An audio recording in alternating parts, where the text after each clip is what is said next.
Assalamualaikum warahmatullahi wabarakatuh. Waalaikumsalam warahmatullahi wabarakatuh. Perkenalkan, nama saya Muhammad Farid Zaki ya, dari Universitas Ibnu Khaldun. Perkenalan dulu kali ya, sebentar ya. Ya. Yuk, mulai dari sini, dari kiri. Namanya siapa? Sekar. Yang selanjutnya? Apa? Fitri. Selanjutnya? Salwa. Salwa. Terus? Halimah. Terus? India. Novia. Maida. Khalifah. Salwa. Jadi kalau itu ya mungkin perkenalannya segitu aja. Terus kalau mau dilanjut perkenalannya bisa lewat IG kali ya, bisa di follow kan? Ntar lihat follow ya. Iya, ntar di follow back.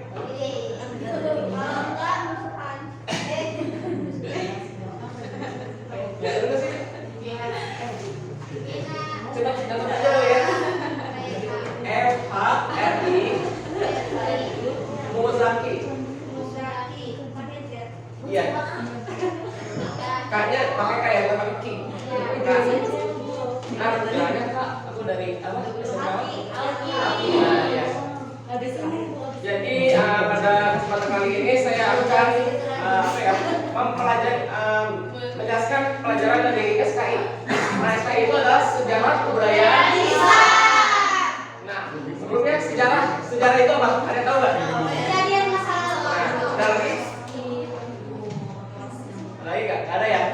Jadi sejarah itu suatu peristiwa yang terjadi di masa lampau. Nah, layaknya seperti apa? Kayak mantan. Ada yang punya mantan nggak sini? Bisa nggak ada sih? Nah, itu juga harus dilupain ya. Karena masa lampau kan itu ya mantan. Nah, langsung saja ya masuk materinya, yaitu misi dakwah Nabi Muhammad Shallallahu Alaihi Wasallam pada periode Mekah. Nah, dakwah itu adalah berasal dari kata bahasa Arab, yaitu da'a yad'u, dawatan yang artinya adalah menyeru atau memanggil. Sedangkan menurut istilah Ibnu Taimiyah menyatakan bahwa dakwah adalah semua seruan untuk beriman kepada Allah dan pada ajaran yang dibawa para utusannya, membenarkan berita yang mereka sampaikan dan mentaati perintahnya. Lalu, permulaan dakwah Nabi Muhammad SAW di Mekah itu pada tanggal 17 Ramadan yang turun ayat Al-Alaq ya, Al-Alaq di apa ya, ayat itu turun di mana? Nah, di Boiro. Ya, Boiro. Nah, ketika Rasulullah ditakdirkan oleh Allah untuk menyendiri untuk beribadah kepada Allah. Lalu datanglah malaikat Jibril ke Gua Hira itu. Lalu malaikat Jibril menyampaikan wahyunya yang pertama, yaitu surat Al-Alaq yang bunyinya Iqra, yang artinya bacalah. Tetapi Nabi Muhammad ketika ucapan malaikat Jibril yang pertama itu, Nabi Muhammad berkata, apa yang harus aku baca? Sedangkan Nabi Muhammad tidak bisa membaca ya. Lalu yang kedua dan yang terakhir, Nabi Muhammad menyampaikannya, Iqra Bismillahirrahmanirrahim, khalaqal insana min 'alaq, Iqra wa rabbukal akram, allazi 'allama bil qalam, 'allama al-insana ma lam ya'lam. Nah, lanjut. Nah, ketika Rasulullah mendapatkan wahyu yang pertama, Rasulullah keluar dari Gua Hira, lalu Rasulullah bergegas pulang ke rumahnya untuk menemui istrinya. Dan badan Nabi Muhammad itu bergetar ya, kalau kata kita kaget lah ya, tremor ya. Lalu pada wahyu yang pertama ini, untuk mendapatkan wahyu yang kedua itu ada yang dinamakan, yaitu disebut dengan masa fatrah terputus atau lemah. Terputus atau lemah ini ada jangkanya ya. Jadi wahyu yang pertama dengan wahyu yang kedua itu ada jangka waktunya untuk menerima wahyu yang keduanya. Nah, setelah Nabi Muhammad berjalan berjalan, Nabi Muhammad melihat Nabi Muhammad mendengar suara gemuruh ya. Gemuruh kalau kata kita duduk. Kalau kata kita duduk di antara langit dan bumi, dan Nabi Muhammad melihat malaikat Jibril. Nah, ketika itu Nabi Muhammad mengingat peristiwa wahyu yang pertama disampaikan oleh malaikat Jibril. Nabi Muhammad pun bergegas pulang dan menemui istrinya kembali dan meminta untuk menyelimutinya. Nah, ketika Nabi Muhammad sedang diselimuti, turunlah wahyu yang kedua, yaitu pada Quran surat Al-Mudatsir ayat 1-7 yang bunyinya itu, ya ayyuhal mudatsir qum fa'anzir wa rabbaka fakabbir wa siyabaka fatahhir wa rujza fahjur wa la tamnuna tastaksur wa li rabbika fasbir. Yang artinya, wahai orang yang berkemul atau berselimut, yang sebut itu tadi ya Rasulullah, bangunlah lalu berilah peringatan dan agungkanlah Tuhanmu, dan bersihkanlah pakaianmu dan tinggalkanlah segala perbuatan yang keji, dan janganlah engkau Muhammad memberi dengan maksud memperoleh balasan yang lebih banyak, dan karena Tuhanmu bersabarlah. Nah, ketika Rasulullah menerima wahyu yang kedua, Rasulullah menyampaikan dakwahnya, langsung menyampaikan dakwahnya. Ada yang disebut dengan dakwah sembunyi-sembunyi dan dakwah terang-terangan. Nah, pada dakwah yang sembunyi-sembunyi ini Rasulullah menyampaikan dakwahnya kepada orang-orang terdekatnya seperti keluarganya, kerabat-kerabatnya, lalu saudara-saudaranya ya. Nah, terus dakwah Rasulullah ini secara sembunyi-sembunyi terjadi sekitar 3-4 tahun. Ketika itu wahyu yang turun pada saat itu secara umum bersifat mendidik, membimbing, membina, mengarahkan, dan memantapkan batin. Nah, selanjutnya orang yang pertama menyatakan keislaman itu yang disebut dengan as-sabiqun awalun ya, orang yang pertama kali memeluk Islam.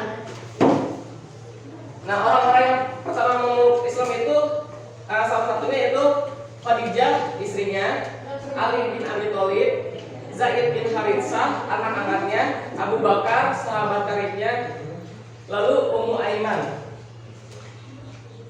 Nah, ketika Rasulullah menyampaikan dakwahnya secara sembunyi-sembunyi, lalu Rasulullah melaksanakan dakwahnya secara terang-terangan. Nah, karena turunnya surat Al-Hijr dari Allah mewahyukannya ya, yang bunyinya itu fasda bima tu'maru wa'rad 'anil musyrikin, yang artinya maka sampaikanlah Muhammad secara terang-terangan segala apa yang diperintahkan kepadamu dan berpalinglah dari orang yang musyrik. Nah, ketika Rasulullah di tengah meningkatnya kekejaman pada kaum kafir Quraisy di Mekah ya, di Mekah itu dulu yang disebut dengan masa jahiliyah atau masa kebodohan ya. Lalu ketika Rasulullah menyampaikan wahyunya secara terang-terangan, tidak diterima oleh kaum Mekah. Rasulullah itu ketika mau masuk ke Mekah, Rasulullah dihalangi oleh kaum kafir Quraisy, Lalu Rasulullah dilempari dilempar batu, terus diludahi ya. Langsung mau masuk dihalangin, dibakar misalnya jalannya ya. Jadi nggak bisa masuk Rasulullah. Tapi ketika itu kaum muslimin dipaksa masuk oleh sahabat-sahabat Rasulullah ya untuk masuk ke Mekah dan menyampaikan wahyunya. Ketika Rasulullah menyampaikan wahyunya di Mekah, ada orang kafir Quraisy yang masuk Islam, yaitu Hamzah bin Abdul Muthalib dan Umar bin Khattab. Nah, kedua orang itu adalah orang terkuat di kafir Quraisy ya. Nah, ketika Rasulullah sudah melaksanakan dakwahnya secara terang-terangan, ada peristiwa-peristiwa penting juga ketika melaksanakan dakwah. Yang pertama itu hijrahnya ke Habasyah. Peristiwa penting ini hijrah ke Habasyah ini Rasulullah memerintahkan kepada kaum muslimin untuk berangkat menuju ke Habasyah karena ada seorang raja yang baik hati yang ingin menerima Rasulullah dengan baik. Lalu peristiwa yang kedua itu adalah Amul Husni. Peristiwa Amul Husni ini adalah masa kesedihan Rasulullah yang dimana meninggalnya kakeknya Nabi Muhammad dan istrinya Nabi Muhammad. Nah, lalu yang ketiga itu peristiwa Isra Miraj. Nah, peristiwa Isra Miraj ini adalah suatu perjalanan Nabi Muhammad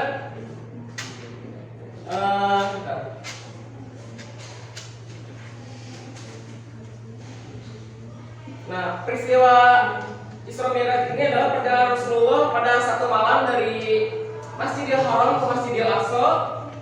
Lalu Rasulullah dari Masjidil Aqsa menuju ke Sidratul Muntaha untuk menghadap Allah Subhanahu wa taala. Nah, ketika Rasulullah mengalami Isra Miraj ini, Rasulullah diberikan kendaraan yang bernama apa? Ada yang tahu nggak? Bukan. Buruk ya.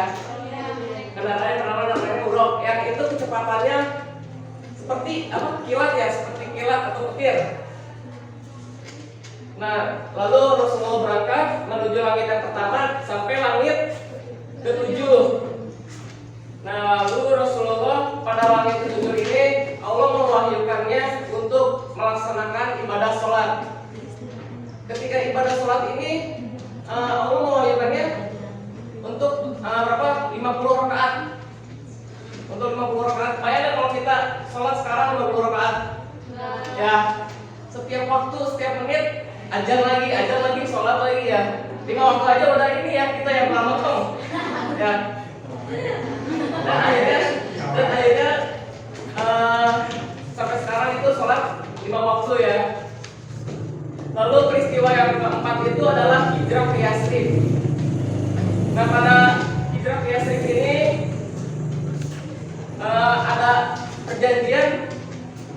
ada perjanjian Rasulullah terhadap kaum di Yathrib atau Madinah. Yang isinya itu adalah pada akobah yang pertama itu mereka tidak akan menyekutukan Allah dengan sesuatu apapun. Mereka tidak akan mencuri, mereka tidak akan berzina, mereka tidak akan membunuh anak-anaknya, mereka tidak akan berbuat fitnah, dusta dan curang. Yang ke-6, mereka tidak akan menurunkai Rasulullah. Lalu isi perjanjian yang kedua itu kepada kaum Madinah, Nabi Muhammad menyatakan penduduk Yathrib siap membela Islam dan Rasulullah. Lalu penduduk Yathrib berjuang dalam membela Islam dengan harta dan jiwa. Lalu penduduk Yathrib ikut berusaha memajukan agama Islam dan menyiarkan kepada sanak keluarga mereka. Lalu penduduk Yathrib siap menerima risiko dan segala tantangan. Mungkin ada pertanyaan nggak? Nggak ada ya. Jadi langsung aja yang kesimpulannya ya, karena waktunya bentar lagi. Kesimpulannya itu dakwah merupakan cara yang harus dilalui untuk mencapai sebuah tujuan. Dakwah juga merupakan salah satu tindakan mengajak manusia kepada kebaikan dan petunjuk Allah agar menjadi manusia yang beriman kepadanya, serta untuk menyeru mereka kebiasaan yang baik dan menjauhi larangan Allah agar selamat dunia akhirat. Ya, jadi itulah materi yang bisa saya sampaikan. Semoga bermanfaat ya untuk kalian semuanya. Kurang lebihnya mohon maaf. Wassalamualaikum warahmatullahi wabarakatuh.